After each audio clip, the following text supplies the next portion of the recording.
उत्तराखंड बागेश्वर जिले का एक छोटा सा गांव मिकिला। यहाँ के लोग आज भी सड़क सुविधा से कोसों दूर हैं। गांव से मुख्य सड़क तक पहुंचने के लिए 5 से 6 किलोमीटर पैदल रास्ता तय करना पड़ता है। ये रास्ते आसान नहीं बल्कि खतरनाक ढलान, छोटे छोटे नाले, फिसलन भरे पगडंडी इनके साथी हैं। जहां दुनिया तेजी से विकास की राह पर है, वहीं मिकिला खलपट्टा गांव आज भी बुनियादी सुविधाओं के लिए तरस रहा है। बरसात का मौसम यहाँ सबसे बड़ी परीक्षा लेकर आता है। पगडंडियां नदियों का रूप ले लेती हैं और छोटे नाले पहाड़ी दरारों में तब्दील हो जाते हैं। हर कदम पर जान खतरा। कल रात की भारी बारिश ने इस संघर्ष को और गहरा कर दिया है। गांव के नीचे बहने वाली बड़ी नदी पर एक सेतु यानी कि पुल टूट गया है। अब गांव पूरी तरह से कट चुका है। गांव के छोटे बच्चे रोज इसी रास्ते से स्कूल जाते थे, लेकिन अब उनके लिए पढ़ाई तक पहुंचना बेहद मुश्किल हो गया है। आखिर कब तक मिकिला के लोग ऐसे ही संघर्ष करते रहेंगे? कब तक ये बच्चे अपनी शिक्षा के हक से वंचित रहेंगे?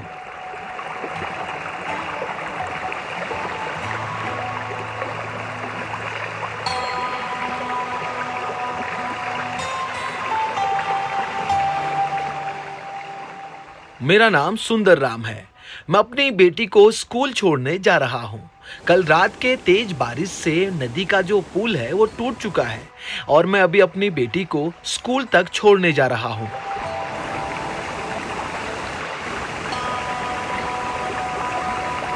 यह मिकिला खलपट्टा गांव है, जहां लोग आज भी बुनियादी सुविधाओं से वंचित हैं। 5-6 किलोमीटर पैदल चलकर सड़क तक पहुंचना, 40-50 किलोमीटर दूर से राशन लाना और अब नदी का पुल टूटने से गांव पूरी तरह कट चुका है। यहाँ बच्चों की पढ़ाई रुकी हुई है और बीमार लोग दवाई तक पहुंच नहीं पा रहे हैं और ग्रामीण रोज रोज खतरे उठाकर जी रहे हैं। हम सरकार और प्रशासन से निवेदन करते हैं, कृपया इस गांव की आवाज सुनिए। यहाँ के टूटे पुल को तुरंत दुरुस्त करवाइए ताकि बच्चों का भविष्य सुरक्षित हो सके और ग्रामीण सामान्य जीवन जी सके। ये बच्चों को पहुंचाने के लिए बहुत ही परेशानी है। ये पुल टूट चुकी है, बच्चे यहाँ अटक चुके हैं। बच्चों को स्कूल पहुंचाने के लिए कपकोट पड़ते हैं, यहाँ आने जाने का भी रास्ता इस हाल से हो गया। यहाँ भी ऐसा ही है, ऊपर भी ऐसा ही हाल हो गया है। अच्छा, ऊपर को भी कई दिक्कत हो गई है? ऊपर भी पुल टूट चुकी है, ऐसी ही पुल हो गई है वहाँ भी। तो देख सकते हैं अभी छोटे छोटे बच्चे स्कूल के लिए यहाँ से जाते हैं, तो वो अब कैसे जाएंगे? बहुत ही परेशानी हो रही है, पहुंचाने के लिए बड़ी परेशानी में जा रहे हैं। क्या करें, शाम को घर कैसे लौटे? ऐसी पुल से अगर चले गए तो क्या हाल होंगे हमारे बच्चों के। आपको कैसे पता चला कि यहाँ पे पुल टूट गई है करके? पुल जब हम सामने पहुंचे तभी हमको पता लगा कि पुल टूट गई है, नहीं तो हमको तो पता था कि हम सही रास्ते से जा रहे हैं। चलो, आज तो पहले तो शुक्र करो कि आज मौसम सही है।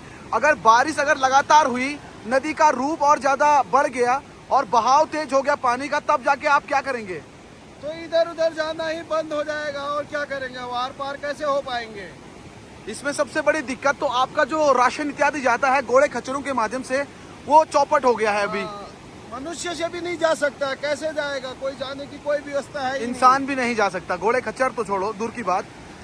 तो बड़ी आफत आ गई है इस समय मिकिला गांव के लोगों के लिए। अगर अपनी ड्यूटी पर ना जाया जाए तो क्या किया जाए? तो जाना जरूरी हुआ, ऐसी व्यवस्था है। अगर कहीं हॉस्पिटल कहीं भी जाना हो तो कोई व्यवस्था नहीं है, यहाँ बड़ी परेशानी है।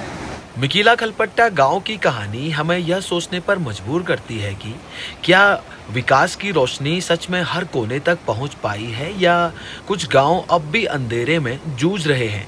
जरूरत है कि मिकिला जैसे गांव की आवाज सुनी जाए ताकि आने वाली पीढ़ियां सुरक्षित रास्तों पर चलकर अपने सपनों तक पहुंच सकें। बहुत परेशानी हो गई है, पुल टूट गई है, कैसे तरह चल पाए। दोनों के बड़ा मुश्किल से ऊपर खड़े हैं, करने के लिए बड़ी मुश्किल हो रही है। ओनली वन एक पुल है ये, जिसमें हम वार या पार करते हैं। जिसको जाने ये चले गई है, बस हो गया। हमारा रास्ता जो है बिल्कुल भी बंद है, ना आने का है, ना जाने का है, ना राशन है, ना पानी है। यहाँ पर मुझे कुछ ग्रामीण लोग मिले जिन्होंने यहाँ के हालातों के बारे में खुलकर बताया। गांव से सड़क तक पहुँचने में 4-5 किलोमीटर पैदल, फिर वहाँ से टैक्सी पकड़कर मार्केट भराड़ी, कपकोट, बागेश्वर, और ये जो बच्चे इनके साथ जा रहे हैं ये बागेश्वर कपकोट ही पढ़ने वाले बच्चे हैं। इनसे ज्यादा आफत तो गांव में रहने वाले बच्चों की आ गई है, जो सुबह शाम लगातार इस रास्ते से होकर चलते हैं। ये वो सड़क है जो प्रधानमंत्री ग्राम सड़क योजना के तहत गांव-गांव को जोड़ती है। कच्ची सड़क ने वैसे गांव को 2 साल पहले ही जोड़ दिया है, लेकिन ये सड़क अब पक्की कब बनती है इसकी कोई गारंटी नहीं। इन हालातों से यहाँ के लोग बहुत परेशान हैं। ना इंटरनेट, ना कॉलिंग नेटवर्क और ना ही सड़क सुविधाएं।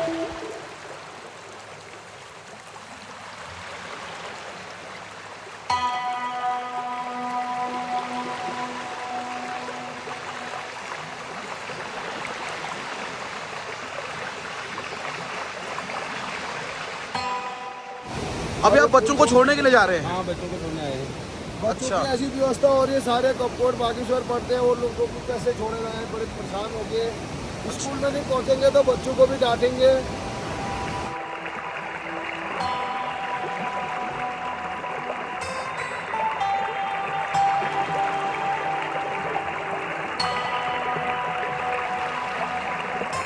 बच्चों को नदी पार करके बच्चों के पेरेंट्स गांव के लिए निकल रहे हैं और बच्चे स्कूल के लिए। क्या करें, बच्चों की पढ़ाई भी जरूरी है।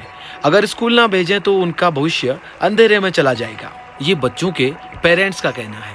हर दिन जब बच्चा स्कूल के लिए निकलता है, गांव से 12 किलोमीटर दूर प्राथमिक विद्यालय तो गांव में उपलब्ध है और हाई स्कूल और इंटर कॉलेज मिकिला गांव से लगभग 12-15 किलोमीटर दूर सूपी गांव में पड़ता है। तो उस समय माता पिता का दिल बहुत धड़कता है, कहीं कुछ अनहोनी ना हो जाए, क्योंकि बरसात में रास्ते बहुत खतरनाक होते हैं। नुकसान की घटना है, काफ़ी तेज बारिश की वजह से ये पुल हमारा पहले से ही जा चुका था।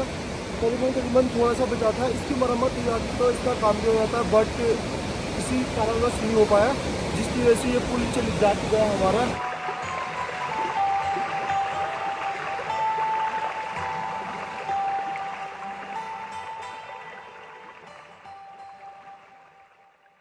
मैं इस समय गांव की तरफ बढ़ रहा हूं क्योंकि इस समय गांव में ग्वाल बाल पूजा का आयोजन भी चल रहा है।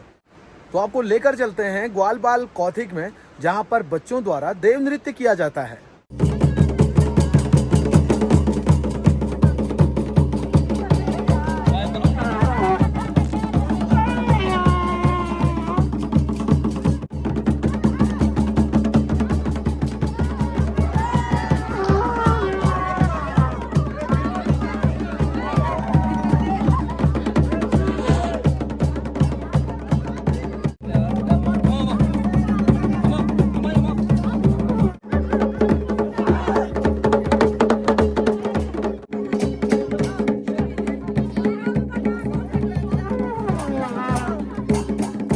ग्वाल बाल पूजा में सबसे खास बात है बच्चों की भागीदारी।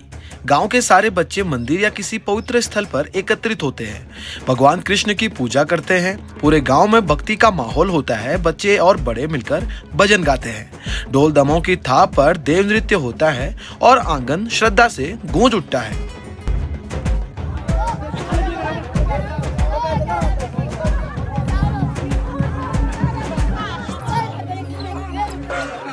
कुमाऊं की संस्कृति में देव डांगर की परंपरा गहरी है। इस दिन बच्चे देव डांगर का किरदार निभाते हैं, गीत गाते हैं और नृत्य प्रस्तुत करते हैं। यह केवल खेल नहीं बल्कि परंपरा और भक्ति का संगम है। लोक मान्यता है कि इस समय भगवान कृष्ण और स्थानीय देवताओं की कृपा बच्चों पर आती है और वे देव नृत्य करने लगते हैं।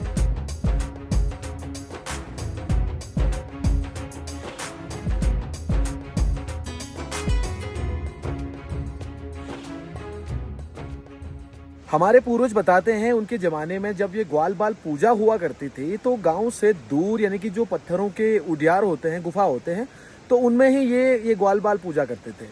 उस समय एक रात के लिए ही ये पूजा होती थी, लेकिन अब बदलते दौर में लोग गांव में करते हैं। गांव का जो पंचायत भवन है उसमें ये पूजा करते हैं और कई सुविधाओं के साथ। पूर्वज ये भी कहते हैं कि गांव से बहुत दूर उस गुफा में एक दिए के सहारे पूरी रात वो लोग वहाँ पे जगराता करते थे और भजन कीर्तन गाते थे।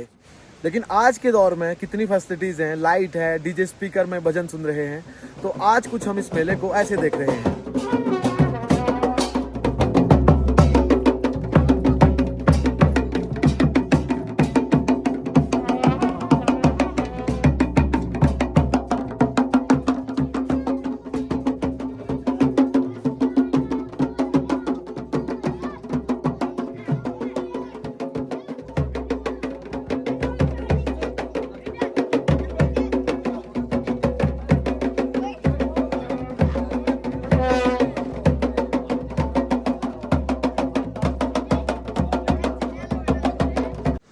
तो आज के ये वीडियो यहीं पर समाप्त होता है और आपसे मिलते हैं बहुत जल्द अगले किसी बेहतरीन वीडियो में।